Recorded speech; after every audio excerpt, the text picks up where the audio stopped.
Welcome to student dictation 5 second बाद शुरू होगा। Ready start. राजधानी दिल्ली में एक संदिग्ध आतंकी की गिरफ्तारी और उत्तर प्रदेश में उसके घर से हथियारों के जखीरे की बरामदगी निश्चित रूप से पुलिस और खुफिया तंत्र की एक बड़ी कामयाबी है, जिसने एक बड़े आतंकी हमले की साजिश को नाकाम कर दिया।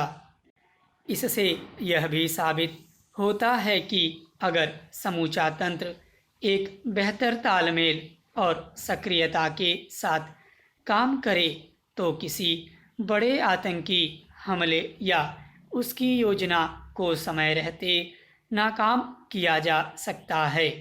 गौरतलब है कि दिल्ली के धौला कुआं इलाके में एक मुठभेड़ के बाद पुलिस के स्पेशल सेल की टीम ने संदिग्ध मोहम्मद मुस्तकीम उर्फ अब्दुल यूसुफ को गिरफ्तार किया।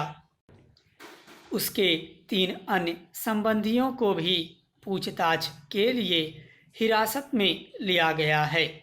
अब्दुल यूसुफ की निशानदेही पर उत्तर प्रदेश के बलरामपुर स्थित उसके घर से 2 आत्मघाती जैकेट, घातक विस्फोटकों सहित कई आपत्तिजनक सामान बरामद किया। अंदाजा लगाया जा सकता है कि अगर समय रहते वह पकड़ में नहीं आया होता तो देश को एक बार फिर किस तरह की आतंकी घटना का सामना करना पड़ सकता था। दरअसल कुछ साल पहले इसी तरह दिखने में छोटे स्तर पर काम करने वाले लोगों को जरिया बनाकर बड़े आतंकी संगठनों ने देश के कई इलाकों को दहलाया था।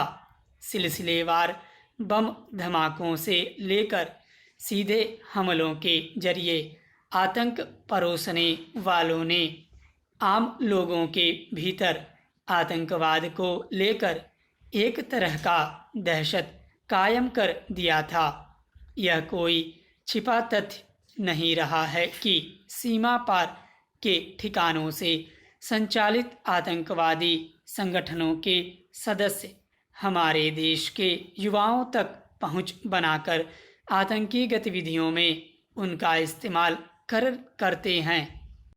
वे हर वक्त पुलिस की ओर से किन्हीं वजहों से जरूरी चौकसी और निगरानी में कमी होने का फ़ायदा उठाकर अपनी मंशा को कामयाब करने की ताक में होते हैं। लेकिन हाल के कुछ सालों में पुलिस की ओर से अब खुफिया तंत्र और सूचनाओं के जाल का विस्तार किया गया है और साधारण दिखने वाली बातों का भी गंभीरता से मूल्यांकन किया जाता है। यही वजह है कि ऐसे मामले भी सामने आने लगे हैं जिनमें किसी वारदात को अंजाम देने के पहले ही उसका पता लगा लिया जाता है। दिल्ली में संदिग्ध आतंकी की गिरफ्तारी और भारी पैमाने पर विस्फोटकों की ताज़ा बरामदगी को भी इसी कड़ी में देखा जा सकता है।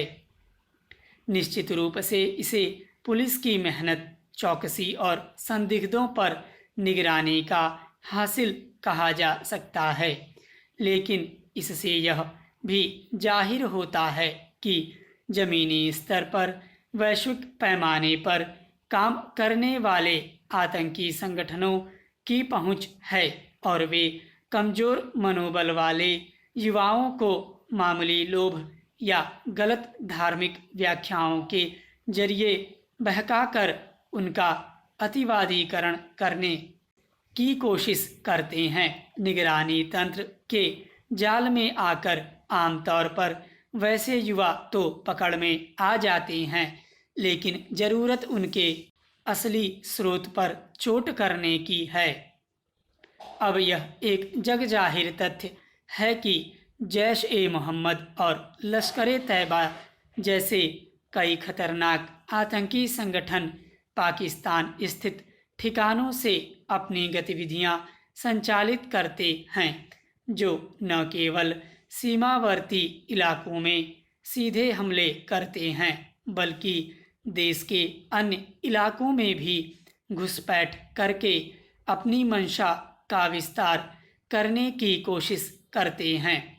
जाहिर है, एक ओर जहां पुलिस और खुफिया महकमे को हर स्तर पर निगरानी, चौकसी और तत्काल कार्रवाई के तंत्र को और ज़्यादा सक्रिय रखने की ज़रूरत है, वहीं समाज के स्तर पर भी सरकार को नई और सकारात्मक योजनाओं के साथ युवाओं को आतंकियों के जाल में फंसने से बचाने की पहलकदमी करनी होगी।